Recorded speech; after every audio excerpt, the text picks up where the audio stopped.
Hey everybody, it's Eric live alongside Rod with our Rutgers postgame show presented by Fanduel Sportsbook, your go-to source for betting on the sports you love to watch. Whether it's a parlay or you just want to stick to the money line, you'll find all the odds you need at the Fanduel app. Just head on over to the App Store and download it today. Really easy to do, costs nothing. You also make sure to vote in our Fanduel Player of the Game, which will be kind of interesting to see who people come up with. You can find that at slido.com. Hashtag tip nuts, or you can just go to nudgeprinting.com/win, and there you can find a link to it as well. A huge thank you to Joel Hoffman for his generous support of the show via Venmo. We really appreciate it, Joel. Thanks so much. If you want to be awesome like Joel, head on over to our support page at tffinots.com/support, where you can get the links for Venmo or PayPal, or for monthly recurring support via Patreon or Substack. You can also get, of course, an ad-free version of the audio show right to your inbox on the screen. All right. So this game was really frustrating, disappointing game to watch because Michigan State, just generally kind of played a terrible game for the most part. First half was just an endless stream of turnovers for Michigan State. I think they ended up with 10 in the first half, outscored 17-0 points off turnovers. Rutgers led by 9.5. Rutgers also could miss. They started, believing like you see these teams do in upsets. They couldn't guard their shadow this season, yet Rutgers really bogged Michigan State down. They prevented them from getting the break going. They did a great job forcing Jeremy to give up the ball outside the key oftentimes in the first half. So as the game plan wasn't executed well, Fierce has 2 fouls. Kohler has 2 fouls in the first half, which just adds to the discombobulation in the first half. Not really much for a fast break for Michigan State in the first half. Things changed a little bit in the second half, but it just says the whole thing just kind of goes to show that you just can't roll the ball out and just Big Ten and just, expect to just take over. Rutgers, for the most part, I thought was, both physically and mentally tougher than Michigan State until the very end, and fearless. And then whenever Michigan State made any sort of run, Rutgers responded. They had an answer either on offense or defense. And the contributors for the Scarlets was not just Tariq Francis, although he was a large part of it. It was Zerno and Grant and Buchanan. And unlike Michigan State, who just didn't seem like they could string enough, good stops or makes together, they finally do in the end. They get it under 5. They kind of just hover there most of the second half, and then it looked like it was pretty much done. Rutgers misses a free throw, still a 3-point game, 73-70. Fierce drives, kicks it out to Divine. He hits a 3 in the corner with, 10 seconds or something like that. Forces the game to overtime after a miss, which, that shot, I cannot believe that shot by Francis didn't go in. And then the overtime was a totally different game. Jeremy Fierce, Jackson Cole take over. I think Jax had the first 5 points of overtime, and then Jeremy just kind of took over and scored most of his points at the free throw line. And 88-79 win. You look at it, obviously overtime, so it was a close game, but it looked like it, a 9-point win. It was almost pretty easy. They sort of cruised in as much as you can cruise in for a win in overtime, and ultimately finished the game at an 18-6 run. So I'll just let you go. Everyone's always very excited because this is a game with Michigan looming, trap game, et cetera, et cetera. there's all the things you kind of worried about sort of all kind of came at once in that first half. It was pretty awful. It was a game they didn't deserve to win until they did.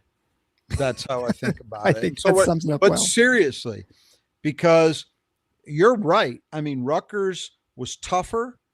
They played harder. They played smarter, which is amazing to me. They executed the game plan perfectly, right? Yeah. That was impressive. They were great. That's the best.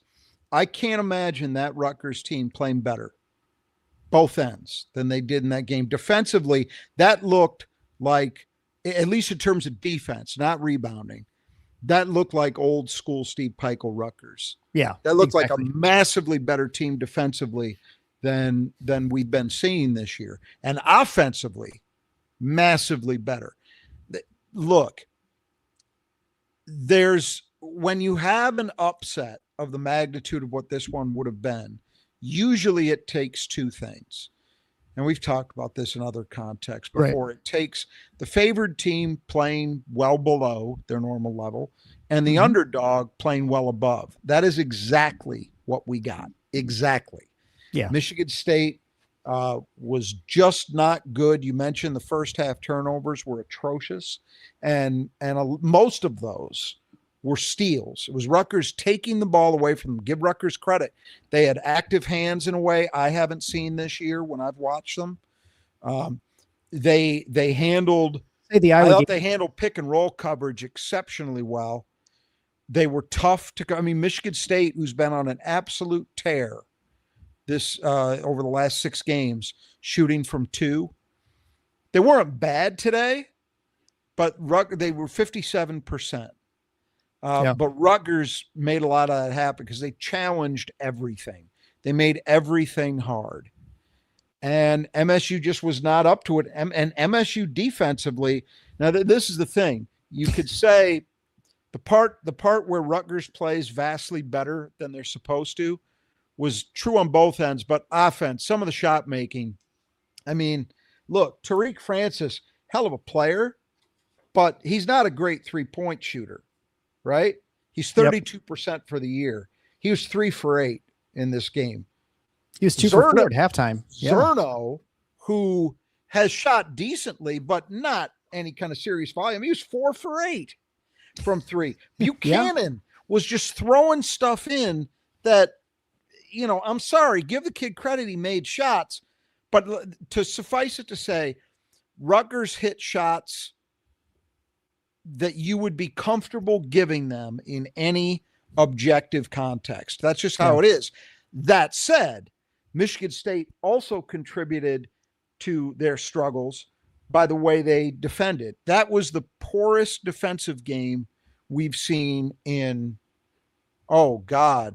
weeks and weeks and weeks. 6 weeks? Till December. Yeah, since December at least. 6 weeks at least. Because Rutgers wasn't doing anything fancy. It was a lot of, I think Raph talked about it. It was a lot of just squaring somebody up and going. Yeah. I mean, they're milking the shot clock. That was about it. That's one of the things. I was surprised that they struggled as much as they did with that. And then there were occasions like there was a terrible play in the second half that I believe it was Francis hit the 3. Where the switch between Divine and Jordan both go with Davis, and you leave Francis, who, normally he's a 32% shooter. It's not, but wide open, even a 32% shooter is good. And the way he was playing tonight, you couldn't do that. They just were not sharp in any phase of the game. They weren't sharp, but give Michigan State credit for this. And it's something that this team really hasn't had a whole lot of opportunities to have to show. I think they did it. They did it against Nebraska in a game where they lost, but they still showed it. Not too many other situations where I would look at it and say they showed real resiliency. They didn't let Rutgers put it away. Close, real close. Maybe one more possession away a couple of those times deep in the second half where it got to 12. Yep. Close, but it didn't happen. And again, credit for Rutgers. You made a good point. It was absolutely true. Watching that game, every time it felt like Michigan State was on the verge, Rutgers would answer. Yeah. They did it. I don't know how many. I lost count how many times. And different guys. It wasn't just like one guy. Yeah. 4 or 5 times at least where MSU would have it down to 6 or 5 and Rutgers would make a play. And usually it wasn't just one. Usually they'd follow that up with another bucket and stretch it back out to 10, 11, 12 until they didn't. And in the end, that's what the difference was, is that Michigan State made huge plays. I'll tell you where I thought, and they pointed out on the broadcast, this isn't news to anybody. Probably the biggest play of the game was Cohen Carr's 3, where they were running out of clock, because I think that took it, if I remember correctly, I think that took it from 7 to 4, from 8 to 5. It was at a point where it was late enough in the game, and MSU inbounded with only 8 seconds on the clock, and I believe we were at the under 4. If they hadn't hit that shot, let me look it up because I'm sure it's on. That's on the stats. I'll get it. You can just keep going. I'll look it up here. But I think that making those plays, obviously Jeremy had that huge and one to tie it, but then again, Rutgers responds. They get the lead back.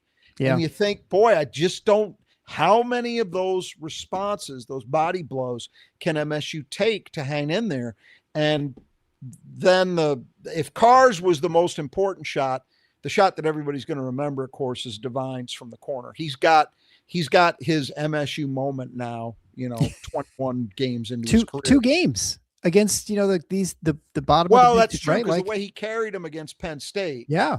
And then this to take it to OT or tie it, at least they needed to stop to get it to OT, but remarkable. And he had his struggles, let's be fair, but he also had a hell of a night when you look at the stat line. 3 for 4, all on threes, 6 assists, and I think he had 1 turnover. Yeah. And the assists mattered. They had to play far more of this game than you would ever want to or imagine you would without Jeremy Fears because of foul trouble in the first half. And it wasn't great, but the fact is they were down 9 at the half. Could have been worse. Could have been 15, could have been 20. And it wasn't. And give Divine some credit for that. He was part of barely holding that together with duct tape and spit, but they held it together, right? Yeah. But yeah, it was remarkable resiliency. And then in the overtime, it was Jack's right out of the chute with those 5 quick points. Yep. That was big. And then Jeremy just took over. I mean, I know a lot of it was intentional fouling, so we understand that, but nevertheless, you got to hit the free throws, right? Jeremy Fears, 16 for 17 at the line. I'd have to go back. I don't recall off the top of my head the last time an MSU player took and or made that many free throws in a game. Yeah.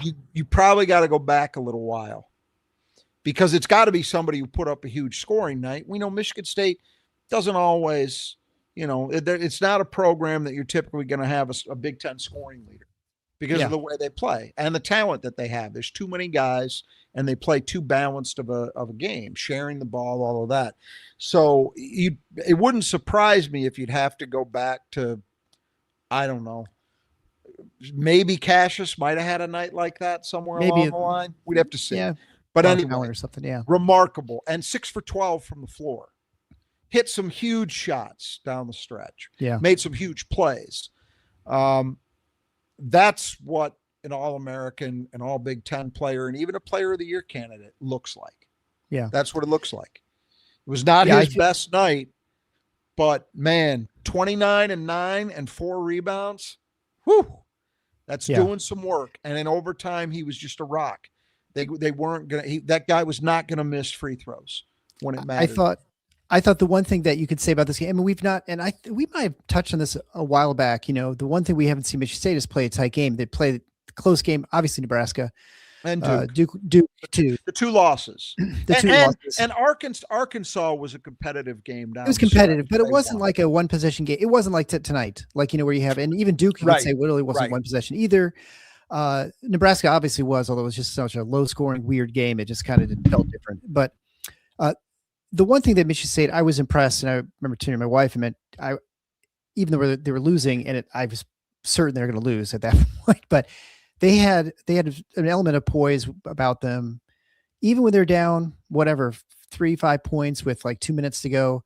They never looked rushed or hurried, or there weren't a lot of really bad decisions, bad shots. If anything, I thought at times coming down the stretch of regulation, they were a little too unrushed.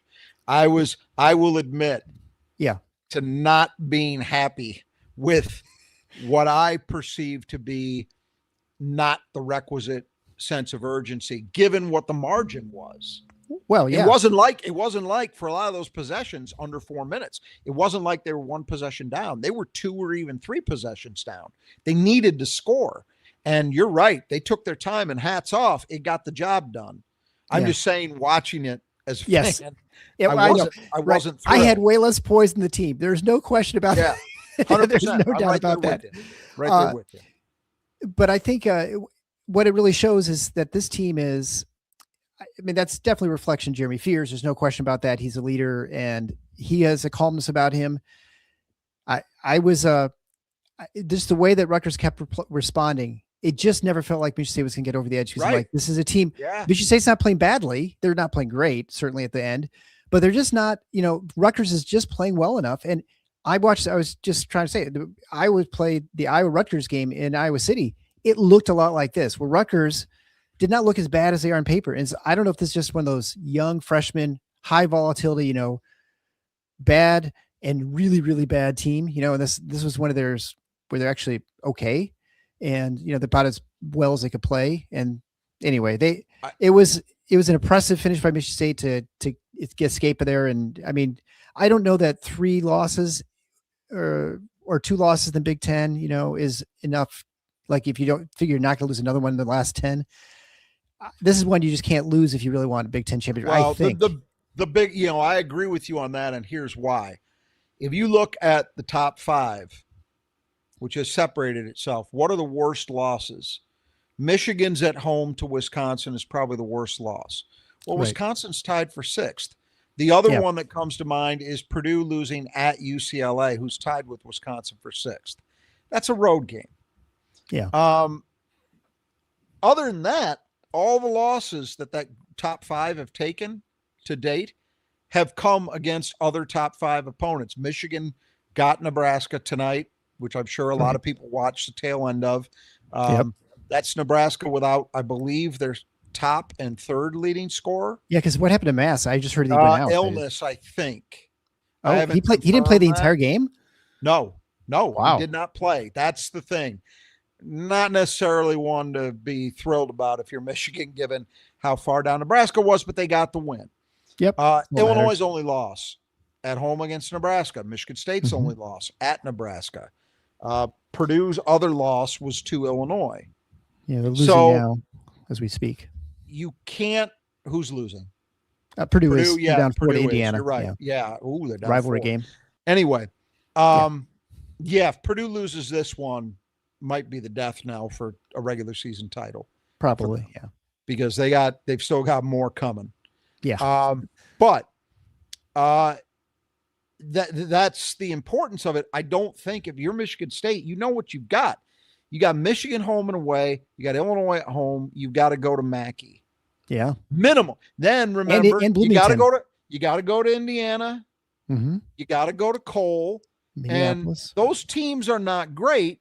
I think they might go to Columbus too, or maybe Columbus is at home, but or Ohio State is at home. Yeah. But regardless, even those 2 games against Wisconsin and Indiana, you still ought to beat those teams given what they are this year.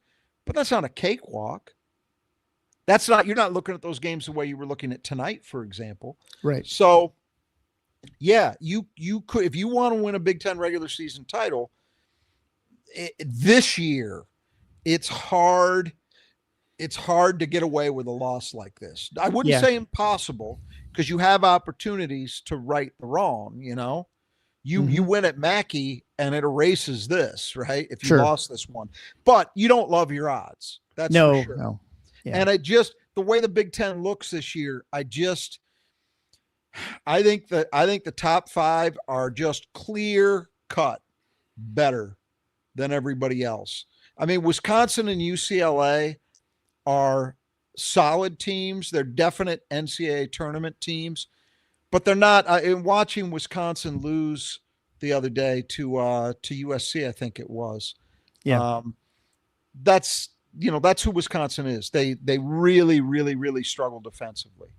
UCLA is Donovan Dent ever going to be? He's had a couple nice games, but he's been nowhere close to the guy they thought they were getting. They paid $4 million, and their interior game is rough. Yeah. Booker and the Jamerson kid that they brought in to play center, it's not working. Yeah. So it really is. It's the Big 5 and everybody else.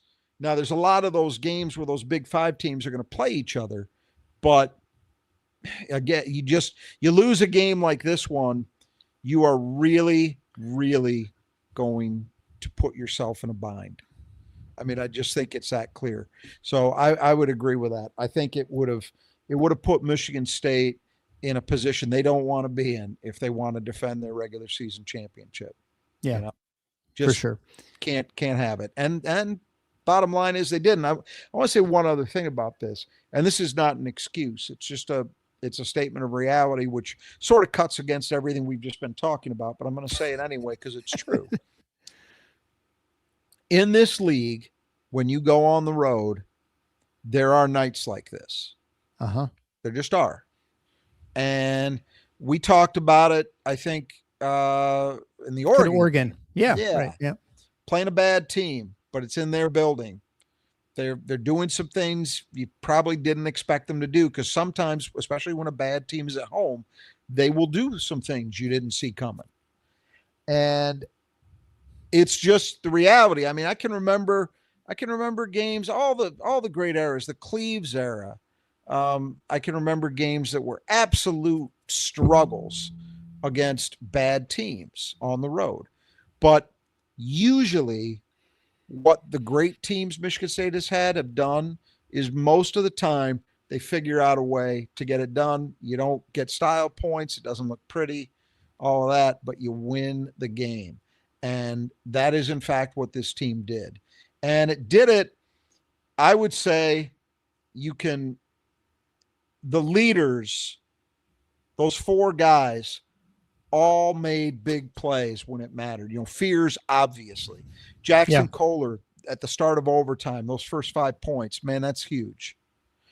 Carson Cooper, who really, really struggled in this game.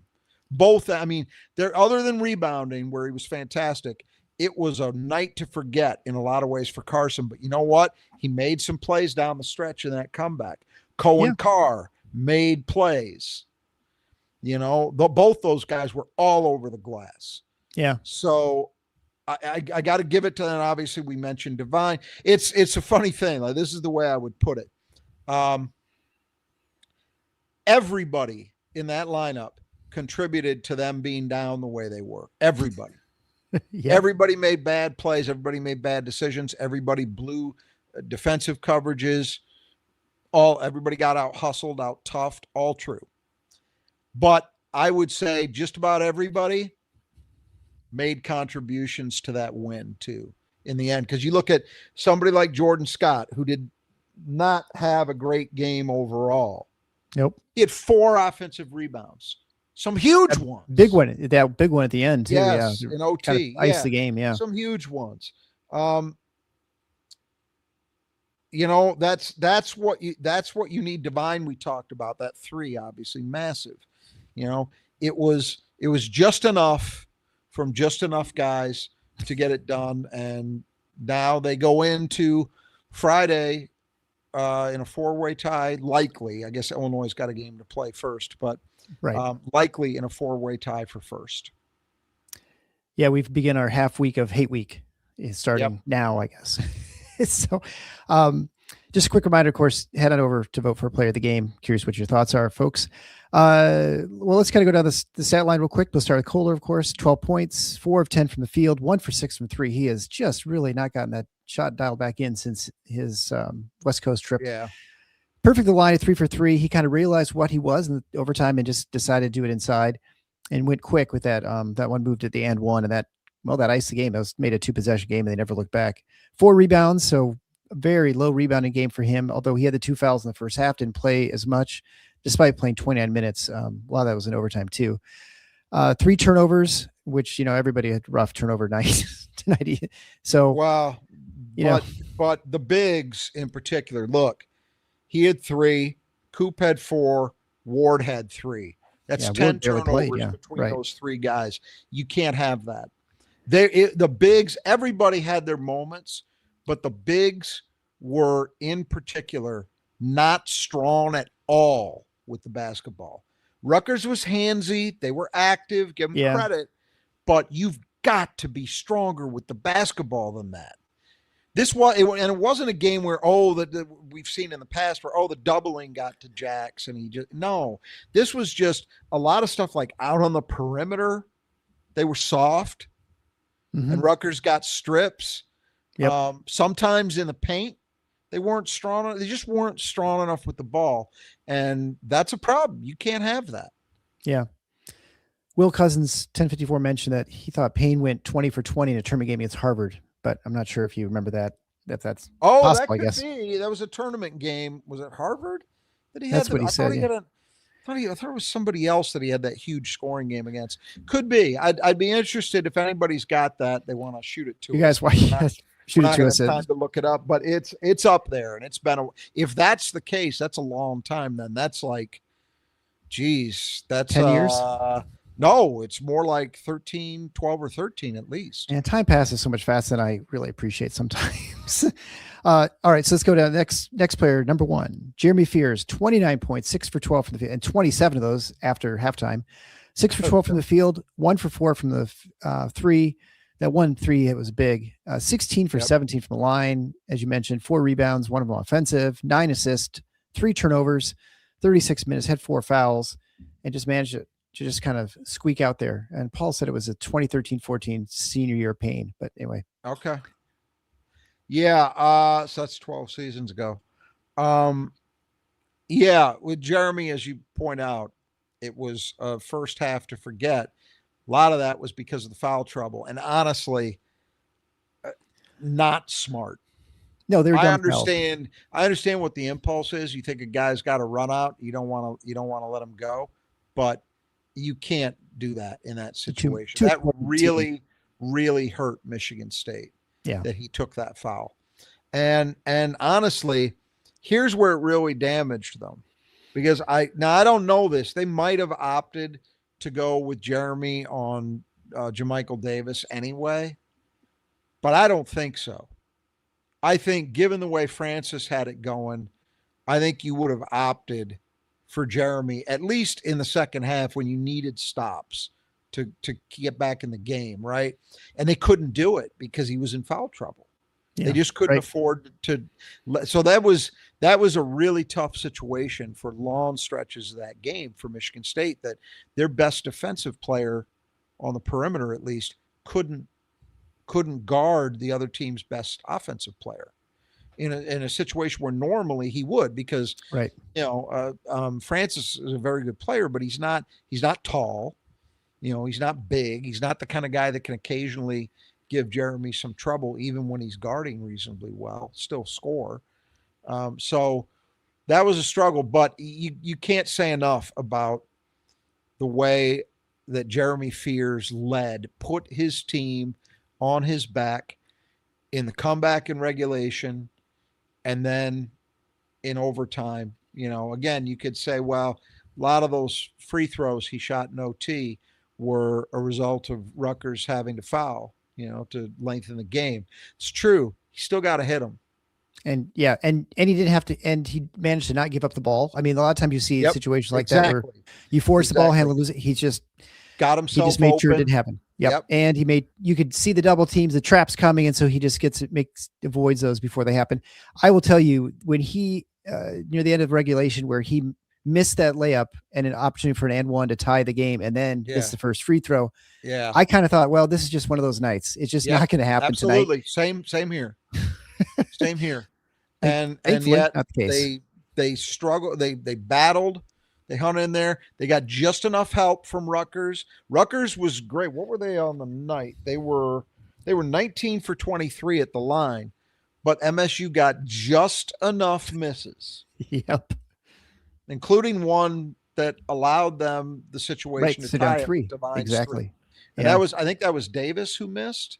I think so. Yeah. Missed the second. Yeah. One. You thought for sure after Jeremy missed. Yeah. They come down. Davis gets fouled. You just think for sure, okay, they're going down 4, 2-possession game, and it didn't happen. And then you still got to do the hard part, which is cash in. Yeah. To tie it. And then you think they're going to go for 2, and they go. And for then 3 you got to get a stop. Right. Which honestly, boy, I still can't believe Francis missed that shot. I mean, it wasn't super easy, but it was like, well, for what he did make today, Jeremy bit on what wasn't even a full pump fake. It was just kind of a shoulder shimmy that got him. I get it. You want to make sure you contest, but that was not a great defensive moment. No. It gave him the opportunity. Jax showed just enough. Yep. And Carr was just enough on that floater. And if you looked at the angle straight on, it really, it might have slopped in. They might have gotten a break, but the initial shot was never going. Yeah. It was wide left. He got enough of the rim that it seemed like, oh God, Yeah. and then kicked off. Yeah. So yeah, but for Jeremy, it's, in a season that's had a lot of great nights, this was right up there with any of them. It's obviously a career high for him in scoring. Sure. Yeah. Blew away he set his high, at least 2 or 3 other times this year. Yeah. It feels like every other game he sets a new career high. He was just tremendous, and they needed every little bit of it. Yeah. Every single point, every assist, all of it. It's hard to believe he got 9 assists given the way that MSU struggled to score. Well, he had, the 3 to Divine, the car hit a 3. He did. He had some big moments. He did a bunch of things to Cooper that's late in the second half to kind of in contact. And how much time he sat in the first half. Yeah, well, right. I think they had it right. I think Raph made the comment that it just MSU, because he is just coming off seeing them against Maryland where there was no resistance. Yeah. And he's like, yeah, it's just not coming in the flow. They're not. And it's true. Rutgers defended well enough that MSU never looked coherent, particularly on offense. They just ground it out. But they were making plays, which is all that matters. Yeah, they did enough. So moving on to Cone Carr. So he had 13 points, 5 of 7 from the field, 2 for 3 from 3, 1 for 2 from the line, 8 rebounds, 1 of them offensive, an assist, a block, 35 minutes. Solid defensively. He might be the one guy you can say really didn't have, the one thing about him is you'll see him in offense and he doesn't, because he's not a big threat from outside. Now I say that when he hit 2 or 3 from 3, but he definitely will. There's a little more stagnance when he's, just getting the ball and he's just looking like you can just tell when he's not ever going to make a move. And I imagine the defense can now too, when he's just catching it and he's just going to pass it right away. But he definitely attacked at times. He had the one where I thought for sure he's going to get that layup and he missed it late, and where you feel like every possession, every miss is going to the one where he got fouled. A chance. Yeah. Right. I'm with you. Yeah. I thought that was an and one coming. Yep. And then he split the free throws. But I thought he played pretty well, and he was strong. And he's the guy strong the ball. He didn't have turnovers. I mean, he's probably the one guy you could say maybe didn't. The one offensive rebound, if I'm remembering correctly, was a very big one. Wasn't it? I think Fears missed a shot. It was late. If I'm remembering correctly, it came late. And Cohen was there to clean it up and put it back for a score. Exactly the thing we've talked about that Michigan State needs to do more of, convert those moments, those offensive rebounds into points. And he was there to do that. But yeah, I'm with you. You can't really get too upset about a game where you get 13 and 8 from Cohen. Yeah. And one of the better defenders out there, because MSU's two best individual defenders, Jeremy Fears and especially Carson Cooper, did not have days worthy of their level. Yeah. At times they were good and at times it weren't. And then speaking of Cooper, I guess we didn't talk about it. So 12 points, 5 for 10 from the field, 2 for 2 from the line, 14 rebounds, 3 more offensive, a couple of assists, 4 turnovers, 2 blocks, just 1 foul in 37 minutes. It's funny because I felt like there were a number of times, especially in the first half, he really struggled. And then in the second half, he was better. And certainly, they were turning the ball over, obviously, for one thing. But I thought defensively, he was pretty good most of the time. I mean, he even defended. I'm going to differ with that. He had that one where he stopped someone driving, and he blocked him, and then got the rebound too. I don't know. He had some moments where he made plays like that. Yeah. And I'm not necessarily, look, Carson, what makes Carson such a good defensive player is his ability to move his feet, lateral movement. So I have a high standard in my mind, what I expect, because he plays that way, right? He did not, and I understand it's challenge when you're guarding a 6'7" guy like Buchanan, who clearly, at least tonight, had it going. He doesn't hit all those shots the way he did tonight, but he hit enough of them. Yep. And I didn't think Carson was great. I expect more from him than we saw. Yeah, he made some defensive plays, but not enough. So I was disappointed in that. I was also very disappointed in his first half offensively because I thought he missed a bunch of very makeable shots. He missed a couple at the rim that there was no reason for it. He was right at the rim. You got to make those. Yep. One, he was at the rim. I didn't even think they contested it well, and he just overshot the rim. Yeah. I couldn't believe it. But to his credit, hung in there.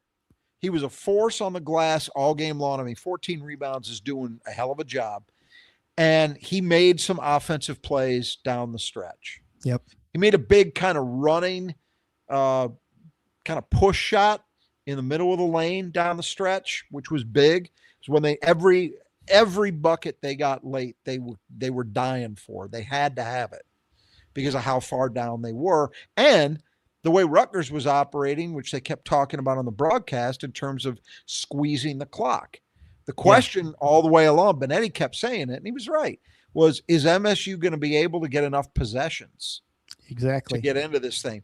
And barely they did, barely. But that's what I mean. The pressure was on. They had to have those buckets. And Carson chipped in with a couple late that I thought were pretty important. So not his best night by a long shot. But did he contribute to the win? 100%. And Keith Johnson, 32. I'm pretty sure, Keith, we've met. I think if you're the Keith, I remember we met at one of the money balls, but he said, burn the tape on to Michigan. Totally agree. But I do think there was some value in this game too, in the fact that obviously you survive, you can, if you get into another late game situation, one possession, you've done it even when you probably shouldn't have, but you managed to pull it off. So there's obviously a huge advantage to having that, but you don't need to watch the tape a lot to know for what they messed up. No, there's value here. There's no question about that. You're on the road. You've got your back against the wall, is putting it mildly, and you find a way to win. And it's your leaders. It's your guys that you count on who are making big plays, big contributions to that result. That's a big deal. Look, we talked about, they've played so well. They came into this game. I did the math. So even counting the Nebraska loss in there, coming into this game, do you know what Michigan State's average, what the point differential is per game in Big Ten games? I mean, it's got to be double digits. We're pretty close. Oh, yeah. Oh, because of 43 points, it's got to be like almost 17 and a half a game. It was like 17.44. That's massive. Yeah, it's crazy. They won by 9 in an overtime game. Yeah, in a high major conference. So that was coming into this one. Point being, they haven't been in these situations very much, as we talked about at the outset. Exactly, right? yeah. So do you think you got some value out of this? Well, it depends what you do with it, but is there the potential for it to be a positive? Absolutely. You proved a little something to yourself. Sure. And Will Cousins comes back and said it was actually 17 for 17 for Adrian Payne back end against Delaware in 2014. That's what I thought it was. I didn't think it was Harvard. I thought it was Delaware. I couldn't think of Delaware, but I knew it was somebody else. You're just thinking like hens, some birds or something, right? Yeah. Divine Ugochukwu. It was a first round game. It was one where I think AP had like 34 or something. It was a rare kind of thing in a tournament game for MSU to have an individual have a scoring line like that. So we were talking about, it doesn't happen very often. It's so funny because I can name 3 of the games they played in the 2000 championship run. The last 3, I don't remember the first 3 games who they played. So, but I'm sure you remember. I definitely remember. Next up is Divine Ugochukwu. Syracuse in the Sweet 16 for sure. Oh, that's right. And then they had Iowa State, Wisconsin, and then Florida, of course. That's right. Divine Ugochukwu, 9 points. Yeah, 3 for 4 from the field, from 3. And so he kind of got that 3-point. I think it's the first one. They hit the next 3. 6 rebounds, 2 of them offensive. Yep. Had 6 assists, 1 turnover, a block. Played 29 minutes, and I think there you could definitely see his value in the defensive end in this game. Not perfect, but no one played perfectly today probably, but maybe we just need to make sure he plays a lot whenever Michigan State plays out east, like on the East Coast, because that seems to be where he shines the most. Well, look, everybody had defensive issues in this one, except maybe Cohen. I don't know. And so Divine was in that group. He was not the worst, but he was in that group. But man, 3 triples, 6 rebounds, 6 assists, 1 turnover. Yeah, it's not a bad stat line. He made serious contributions. I would say that's probably in total, probably his best game since Penn State individually. Yeah, I think you're probably right. Into account. Yeah. And again, far from perfect because defensively there were issues at times. Yeah. But I'll tell you something that also mattered.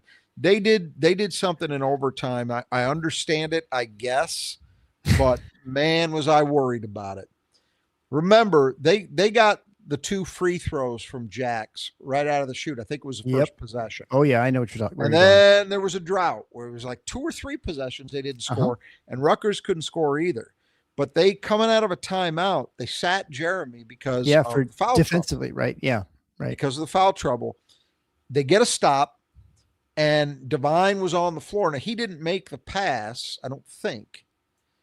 I can't remember who was in the game on the wing that fed Jax in the post. I think it was from Carr. Is that the Yeah, one it might that have went out of been. bounds? That makes sense. Yes, I think you're right. I think it was from Carr. And Jax obviously got the and 1, which pushed the lead to 5, and they never looked back. But that was with Divine on the floor. Now, he didn't make the play, but they got away with it. Yeah. And as I said, in the first half, for as rough as it was, those minutes without Jeremy, it could have been worse. Yeah. They closed decently. They closed the first half decently scoring wise because they were stuck. They were under 20 for a long time. Yeah. And they were down 11 or 12 to make sure it was under 10 was something. Yeah. Yeah, exactly. Yeah. To keep it within range and not let it felt like it could have easily gone the other way and they could have been out 15. Yeah. And it didn't. For a guy that a lot of Spartan fans were gnashing their teeth about his addition to the team because he only shot 17, 18% the last year, or maybe 20. I guess we certainly didn't see this coming either, like 40+%. No, we didn't. But I do think that there was a feeling that when you watched him shoot, it's like he's not a 17% jump shooter. He's just not. Yeah. And it's I remember pointing this out. If you look over history, there's a lot of guys who come in to the college ranks from high school with reputations as good shooters. And I'm not even saying that was Divine's reputation, but nevertheless, it happens even with guys who are good shooters. Yeah, who struggle that first year, because especially high major guys, because the quality of defense, because of scouting, because of athletes, because of all of it. Your shot window is so much shorter than you're used to. That alone makes a difference. And then you got bigger guys guarding you. So theoretically, contests are probably a little better. On and on. We could cite, 10, 15 different reasons for it, but it's true. So once we got to look at him as a shooter, we got to look at his shot. I think the feeling was, this is a kid who will be probably at least solid. Yeah. Because his mechanics look good. We didn't see near 50% coming, which I'm not sure where he's at now, but he's got to be close because he came in at 42 and he was 3 for 4 and his volume isn't that high. Yeah. That's he's probably in the high 40s, mid to high 40s. He might be shooting better than Jax now with Jax. He probably is. He probably is. But yeah, to be honest, we did not see this coming. No. And then Kurtang, 4 points, 2 for 6 from the field, both twos because he missed both his 3-point attempts. Had a rebound, competed, played 17 minutes. You mentioned the one problem defensively. He's not compared to Divine. There's a pretty big chasm. Maybe chasm's the wrong word, but there's a difference between those two. Certainly defensively. I'll tell you this though, there were some of those minutes where they had him guarding Francis, and I was holding my breath the whole way, and I don't think Francis ever took advantage of him. Nope, he didn't. And then Cam Ward, I think he had one of his rougher games. That he's had. 0 for 1 from the field, 3 rebounds, 3 turnovers, just played 11 minutes.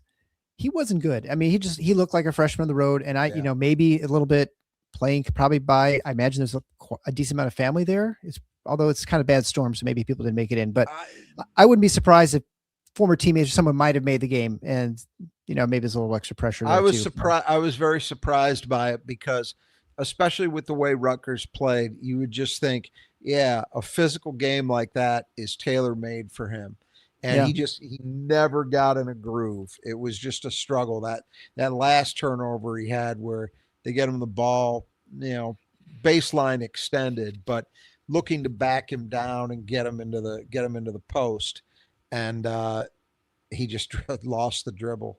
Yeah. I mean, that was emblematic of that first half, if anything was, for Michigan State. Oh, maybe no, that was second half play actually. Emblematic of the game. Yeah, I think so. Way. Yeah. He just didn't show up in this one. I was also, I gotta say, I'm a little bit surprised we didn't see Jesse tonight. And I think I understand why. I think it was Izzo just felt like I can't afford to ride the Rapids defensively with him, and that it's not a great matchup because keep in mind the one like legit center-sized player that Rutgers has, Abole.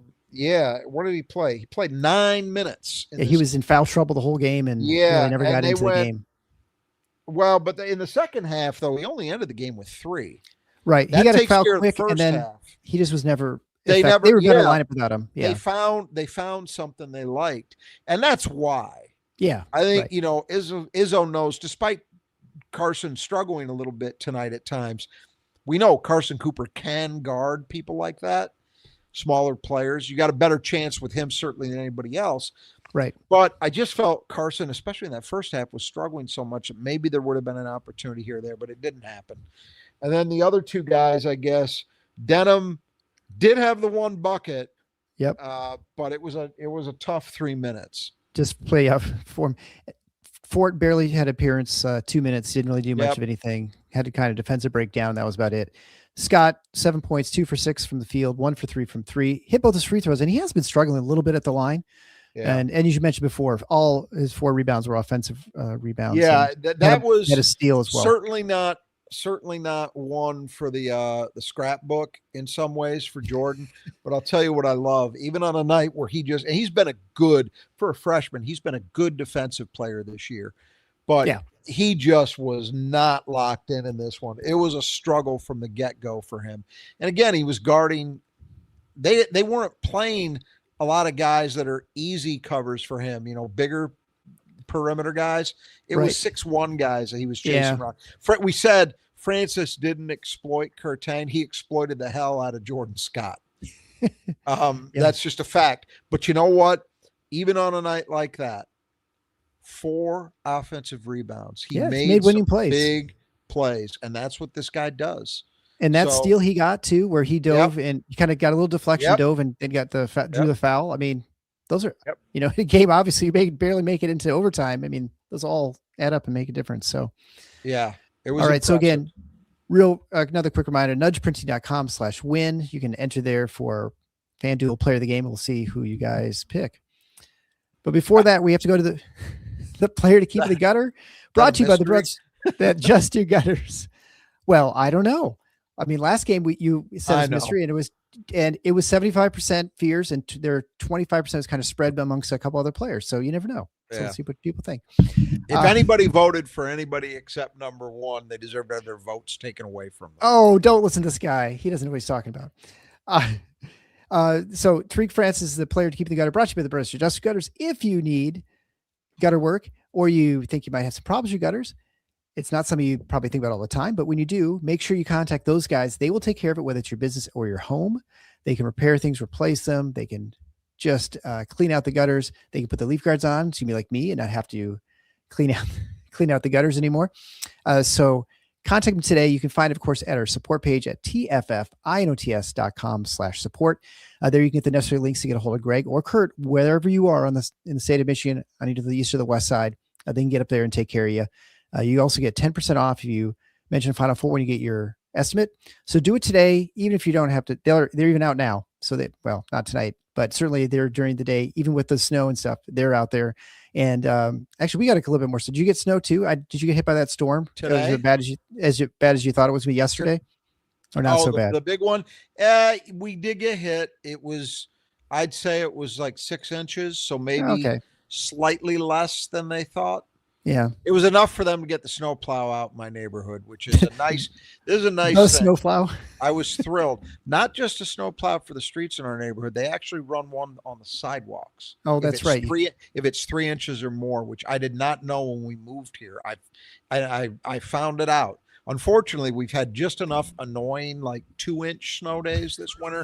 I've still had the snow blower out a fair amount. Well, it makes you, at least it justifies your purchase of a snowblower, because had it never used, you're like, oh, why'd I even buy this thing? So I would have been okay.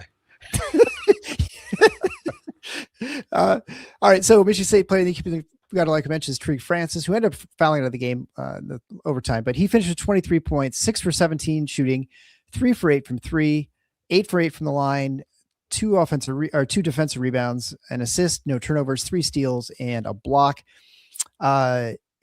Clearly not kept in the gutter. He was one of many players causing all kinds of trouble for Michigan State.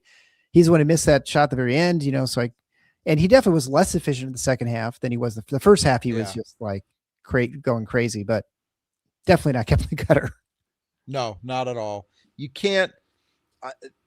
Again, I think part of it I attribute to kind of a domino effect of Jeremy Fears being in foul trouble, and they really felt like they couldn't afford, which was proven out, right? If Jeremy Fears had fouled out of this game in regulation, well, it doesn't get to overtime. Oh, never mind what happens in overtime. So it was borne out to be a very, very smart decision on Tom Izzo's part. The flip side, the other end of that is, though, I think that had something to do with the way that they struggled to contain him. Now, 6 for 17 from the floor is not ultra efficient. So let's not pretend like Francis just went out and, played a Keaton Wagler game against him. He didn't. But you've also got to factor in there that he was 8 for 8 at the line. So they had to foul him a fair amount. And when you factor that in, I would say Tariq Francis had at least a solid game. His second half, he was 2 for 11 from the field. Yeah. 2 for 7, 1 for 2 from 3, and then 4 for 4 from the line. So got a little bit more going. But the free throws were big. That helped. That helped. Make him more impactful than just looking at the field goal line would suggest. Didn't do a lot else, which is truthfully kind of the way he plays. He's a scorer. I mean, that's his. Oh, he did have 3 steals, so I got to give him credit for that. He was part of that active hands. They had 8 as a team. That first half, he had disaster. 3. Yeah. Right. But just 1 assist, 2 turnovers. I'm sorry, 1 assist, turnovers. 0 turnovers. Yeah. But scoring is what he's out there to do. And right. Exactly. Yeah. So no gutter. Well out of the gutter. Yeah, not quite overflowing, but definitely. Now we're getting heckled from JJ McKay, 6-man 1 up in Houghton, who said he's had over 194 inches of snow this year, 50 inches in the last week. So he said we got it easy. But you know what? That's just a life decision, right? That's right. You know what's coming. You live in the Michigan tundra. You have it coming. That's all I can say. I hope you enjoy the winter sports, which I know I do. So I'm looking forward to hopefully getting out skiing this weekend. All right. So brings us to Cleansing Glass Best, brought to you by the Squeegee Squad of Grand Rapids. If you need someone to wash your windows, whether it's inside or the outside, make sure you contact the Squeegee Squad. They'll take care of your business, apartment building, high rise. They've helped clean the windows in the state capitol. So they have a big region. They'll go anywhere. And so contact them. They should be your first call if you're looking for your windows cleaned. And setting up a schedule every 6 months, you should go to, especially your business, make sure you don't have smudgy windows. It's a bad look if you're a business. You can get a hold of them at our support page, of course, at tffinots.com/support. And with listening to the show, you just mentioned Final Four, 15% off your estimate from Troy and the team. They'll take care of you. And so I was kind of starting to run away with this thing, and I had the Jacks day, and this was not a good day for me. But I had Jacks and Ward, who had 4 and 3, and you had Cooper and Carr, and you had 14 and 8. So it was 22-7, right? What's that? 22-7 I 22 believe. yeah, 22-7. Yeah, 22-7. Yeah, So that might be something that it only kicks counts as momentum one. back Let's the be other clear. way. Let's be clear. This Feels counts like as one. it might kick some momentum back the other way. So what's our total? Is that 10-9? 10-9 now. So I'm up one, and Boy. you get to pick first next time. So I Yeah. you broke serve. So there we go. Although now I'm kind of like, I don't know. We'll see. It stays interesting. We got 10 games to go the rest of the regular season until the Big Ten tournament starts. And so, wow, I don't know. Long way to go. We'll see who has to do the humiliating act before the end of the season. All right. And that brings us to 5 keys of the game, brought to you by Nudge Printing.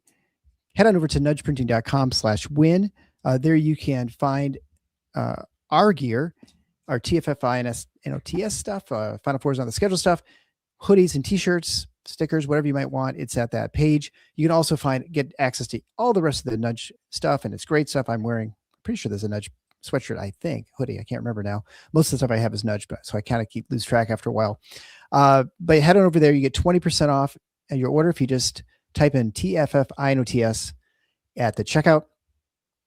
They also have a free drawing, which is coming to an end pretty soon, though. So the Michigan game will probably be about the last day. We'll announce the winner for the next pregame for the Minnesota game. So make sure you enter that free drawing. And that's, of course, at nudgeprinting.com/win. And do that today so you can win that free hoodie. It's really, really nice. And, it's free. You got nothing to lose. So head over there today and do that. And you can also vote for the player of the game, too, before we get to that spot pretty soon here. All right. So the keys to the game. This was the third time in a row, we've had play the game, not the opponent. I think we could safely say they played the opponent and not the game this time, right? Well, yeah. I mean, they came out. I wouldn't say they came out flat, but they certainly came out like they were not sort of as focused as they could be. Here's what I would say. Yes, absolutely. They lacked focus. But here's what I would say. I think that you can get surprised by the way a team competes. And Rutgers was competing, right? And I did not think that Michigan State responded to their compete level for quite a while in that game.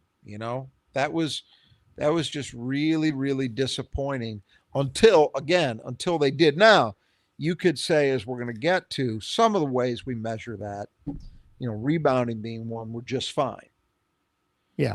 But just the turnovers, and again, so many of them. This was not a game where I felt like, as in the Nebraska game, where it was just mind-blowingly dumb plays that mistakes that were not forced. Rutgers was forcing stuff, but Michigan State wasn't strong enough. Michigan State was allowing themselves to get blown up, made to feel uncomfortable. So give Rutgers some credit for that. But you have to find a way to respond when somebody is playing you as aggressively as Rutgers was. Exactly. On the perimeter, especially. And Michigan State did not do that for the entire first half. It did get better. I mean, when you consider the next 25 minutes, they only had 5 turnovers. I was a little more like it. Yeah. And it has a lot to do. Obviously, if they'd had another half like the first half, there's no way they win this one. No, for sure. But of these 3 that we've mentioned, it's the first one that I think you can say they didn't really do a good enough job of that. Yeah. This is the kind of thing you see like in the NCAA tournament, in the sense that you have a team that comes out, not flat, but just sort of like, I think, expected to cruise. They're a big favorite. The game gets tight, it gets close, and then they tighten up, and then the other team starts thinking they can't miss, and then you just have weird things happen. Yeah. Certainly not the same kind of pressure here as you would in an NCAA tournament game, which is a little bit, was just is amplified, but it's similar sort of kind of the way it works, I guess. And in more ways than one, it resembled that, because the lineup that Rutgers was choosing to play was small, and they were using that to their advantage. And that is the kind of thing you might see in a 15-2 game, or a 3-14 game. Yeah. Right. Where you're matched up against somebody that's not even trying to play the same game you are. And you're not used to it because you've been slugging it out in the Big Ten, where big men still matter for the most part. So it did kind of feel that way to me. I'm with you on that. All right. So the second key to the game was the glass. And this is one where, Michigan State, from a gross standpoint, at 45-22 rebounding edge, 13-6 offensive rebounding edge, which translated for Michigan State into a 45% offensive rebounding rate. For Rutgers, a 16% rebounding rate. So pretty much par for the course for Michigan State, in both those categories. Second chance points in 18-7 edge, and Michigan State needed all 18 of those. I mean, Rutgers was pretty efficient getting 7 out of their 6 rebounds, but Michigan State with 18 if you and want 13. To point, so if you want to point to a really, really significant macro thing in this game, rebounding was it. We thought Michigan State had a good chance to be dominant there. They were every bit of that, and they needed to be that. They needed every bit of that at both ends. Imagine if they'd given up, say, 3 or 4 more second chances to Rutgers. Yep. Do they win this game? Probably not. Imagine if they'd had 2 or 3 fewer offensive rebounds. Probably don't win it. I mentioned Cohen had a big putback. They had some others when it mattered most. It was critical. And the nice thing is that we've now got 2 straight games responding to the Oregon game where they really were well below the standard they've set for themselves. Maryland and this one where they bounced back and got right back to business. Right. Exactly.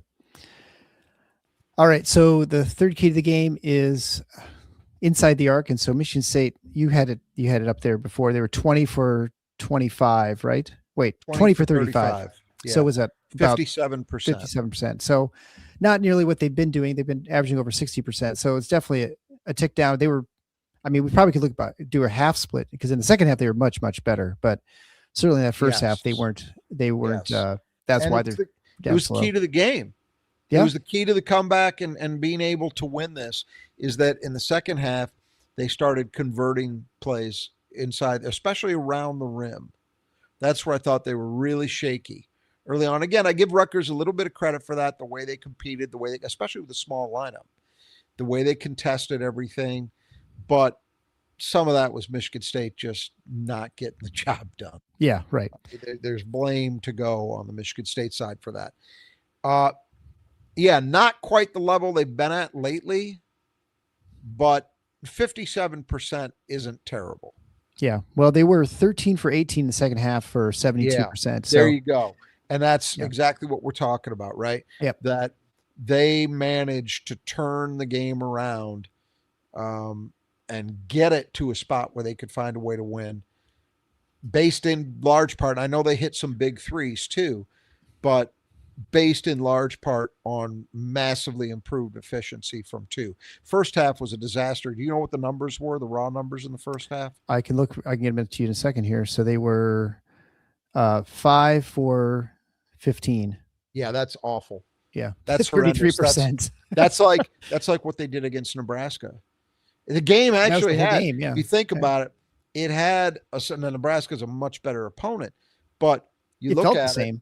Poor shooting from 2 and rash of turnovers. The difference is MSU arrested those issues in the second half and improved them both enough to win.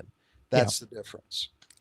I think just in many respects is a reflection of that fact that Rutgers is not that good, right? I mean, they can't sustain what they had. Sure, but they were also not that good in the first half. The same team, right? Well, yeah. But you're still talking about, I'm not trying to overdo it, but 13 for 17 from 2 and a half, that's doing work. Yeah. Five turnovers in 25 minutes, that's pretty good work. So, Emma, you're right. Rutgers isn't a good team. We know that. But I think the fact that they did respond to an awful, awful first half in those 2 areas, which are important. I maintain those 2 things are the areas that have to be good, or at least better than they were earlier in the season, for Michigan State to be what they want to be offensively, to be good enough to win championships offensively. Yeah. We've seen it coming with the 2-point shooting, and bar the first half, I mean, we still end up with a respectable night because of how great they were in the second half.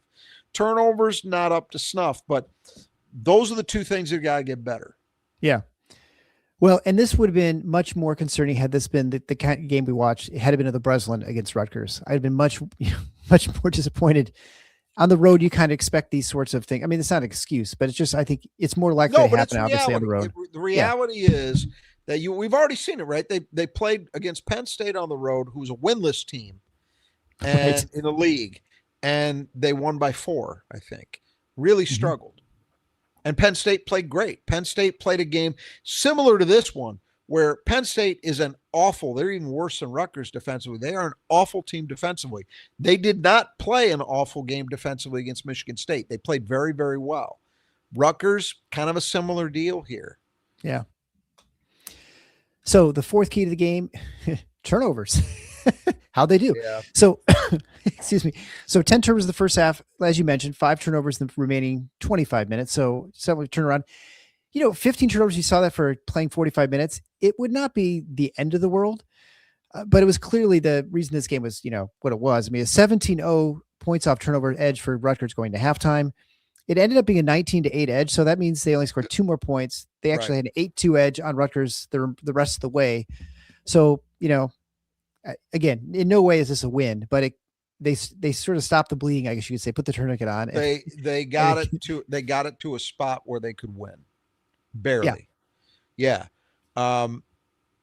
It was a disaster. I mean, that first half. And again, the big problem is when your bigs have 2/3 of those mistakes. They just not a good showing for any of those 3 guys in that area of the game. Coop especially, because they use Coop the most of that group in terms of ball handling responsibilities, right? Yeah. When the ball comes to him at the top of the key or the free throw line, that's frequent. That's frequently something Michigan State sets utilize. He has to be strong with the ball. He was so not strong with the ball in this game. I will say this, part of the thing with him though, he has had the other players have to show, and they did a poor job, and they made his passes really hard too. So I'd agree with he was that. stripped a couple times. So I think I'd agree with that. Partly Coop, but you know partly, what? Yeah. Couple of those, you're right. Guys weren't making themselves available the way they should, the way they need to. But then you hold on to the ball until they do. Yeah. It was still his decisions. Right. But And you've got that 5-second clock in your head ticking. Yeah. So, but he allowed himself to get rushed and out of sync. I think you've gotta be stronger. Look, it's a simple fact. The way they utilize him, he has to be massively better in that area. And most of the season he's been good, but this is not the first time we've seen one of these. So right. You've got to hope that that very occasional problem doesn't rear its head again. Right.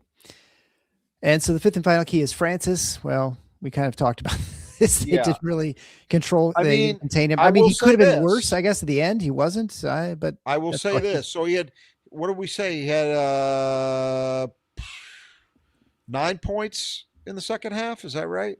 That's probably right. Yeah. 4 free throws. He hit 2 from the floor, and I think one of them was a 3. So that's 9 of his 23 in the last 25 minutes. So they were a little better with him in the second half. They made him a little less efficient, and maybe just enough, just barely enough to get a win. Yeah, exactly. All right, so go to the Michigan State player of the game. We'll see. Now, I'll let you tell me who you think. Brought to you by Fanduel, of course. I sprinkle a little money on this game because you've been right every game, but definitely not this game. Although they still almost came close to covering. It would end up being, I think, 13 points or something like that. So was it? They're short by 4. Yeah, but that wasn't going to happen. I don't really care that much. It was barely anything. By the point we got to halftime, I could not have cared less. Yeah, just like the rebounding thing. Yeah, just be 1 point better. Yeah, player of the game's obviously Jeremy Fears. And 100% people agree with you. So thank God. All right. We don't have to take anybody's vote away. Yeah, I mean, I was just, come on, that's as obvious as it gets, right? Jeremy Fears struggled in the first half. A lot of that due to the foul trouble. But again, that foul trouble was really on him. They were not bad calls. They were bad decisions on his part, particularly the second one. Yep. second half and overtime, he did everything you want your leader to do. And he just continues making the case for himself as a first. This was something, remember last year, there was all this talk like, can Michigan State win the Big Ten without a first team all Big Ten player? And in fact, that's exactly what happened. They won it by 3 games. But this year, I don't think there's any doubt. Jeremy Fears is a first team all Big Ten player. He's got to be, right? I think the only thing that's in doubt is what level of All-American he's on track for. Now, he's got to finish. Right. But I'm pretty confident of that. He is, to me, look, Braden Smith is a great player, right? Yep. But we are now at the point where I'm not sure that the difference between Jeremy and Braden Smith in their scoring average is not that high. Over the last Big Ten, at least in the Big Ten play, yeah, I think you're probably right. Even overall, I don't think it's that high. Braden Smith has not been. I thought it might be possible that he would be a 20-point plus guy this year. That has not been the case, and we've seen Jeremy's average continue to climb. Assists, Braden Smith has the edge, but it's close. They're 1 and 2 nationally, I believe, still in assists. But do you think there's a difference between those guys defensively? Yeah, no question. Significant. Yeah. So no, I'm not saying that the media is going to go this way, but if Michigan State wins the conference, especially if that happens. Yeah, you have to at that point. And things continue the way they've been going, that we don't see a marked change in one direction or the other for either of those two guys. I actually think there's a credible argument you can make that Jeremy Fears has been the best point guard in the Big Ten and maybe in the nation. And I know that's a huge statement, but take a look and think about what he does defensively compared to these other guys in the discussion. And, it's something worth keeping in mind. Absolutely. So of course, Michigan State now, with their escape from Piscataway with a victory, moved to 9-1 in the league, tied with Nebraska and Michigan. Illinois half game back right now. They play tomorrow, don't they? I think. And then right now, Purdue, which already has 2 losses in the Big Ten, is down as we speak with 8 minutes to play, down 7 at Indiana in a rivalry game, a place where I think they've lost the last couple of years, even when they were even better team. So of course, next up is Michigan. Michigan escapes with a 2-point win. I did not realize, I wasn't watching the game at all, but I did not know that Mast missed the entire game because of an illness or something. And obviously, Prager's out for some indeterminate amount of time. Yeah, I didn't see. I saw the last, whatever it was, 30 seconds, which is probably true of almost everybody listening to this. My understanding is Nebraska didn't score for the last 3:21 of the game, so they're going to feel like they gave away a chance. And they had some good looks from 3 on the last possession. That I saw. I was looking at Lawrence got 2. Yeah, he got a couple that looked, and they had at halftime, I want to say Nebraska was like 10 for 13 or something from 3 in the first half or something crazy. Maybe not that, maybe like 10 for 18. Michigan shot like 38%. They had 5 threes. And the second half, both teams were terrible. Like I think Nebraska like 1 of 12. Michigan ended up in the 20s. I know that. Yeah, they're 1 of 13. It's a problem. But look, this was one that I said this on the Spartan Mag board. I really did feel it was a situation where there was no bad result from an MSU perspective. I think so. Because, you do need Nebraska to take some losses somewhere. Right. And they've got a few tough games left, but let's remember. Not a lot. They're done with Michigan. They don't go to the Breslin. Yeah. Right. And I can't remember for sure. I think Purdue goes to Lincoln. And then I think they got to go to Champaign. I know that. No. They already won at Champaign.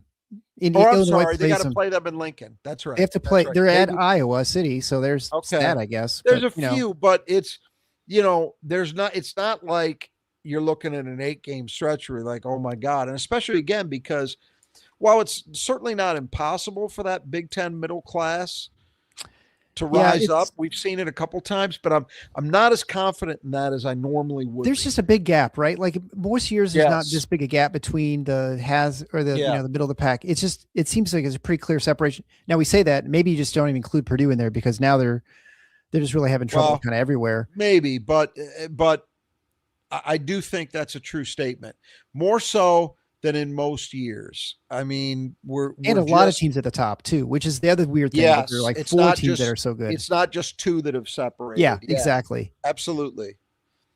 Yeah, it's an interesting year that's unfolding, and now we're more or less officially, at least for a good number of these teams, at the halfway point. Mm-hmm. And what that result did is create, again, depending upon what Illinois does in their next game, likely a 4-way tie at the top, 4 teams at 9-1. That's pretty rare. That's a demonstration of what we're talking about, of separation, right? And we also know this. We know that those teams have almost entirely played against the other 13 because there haven't been that many games head-to-head between top 5 teams.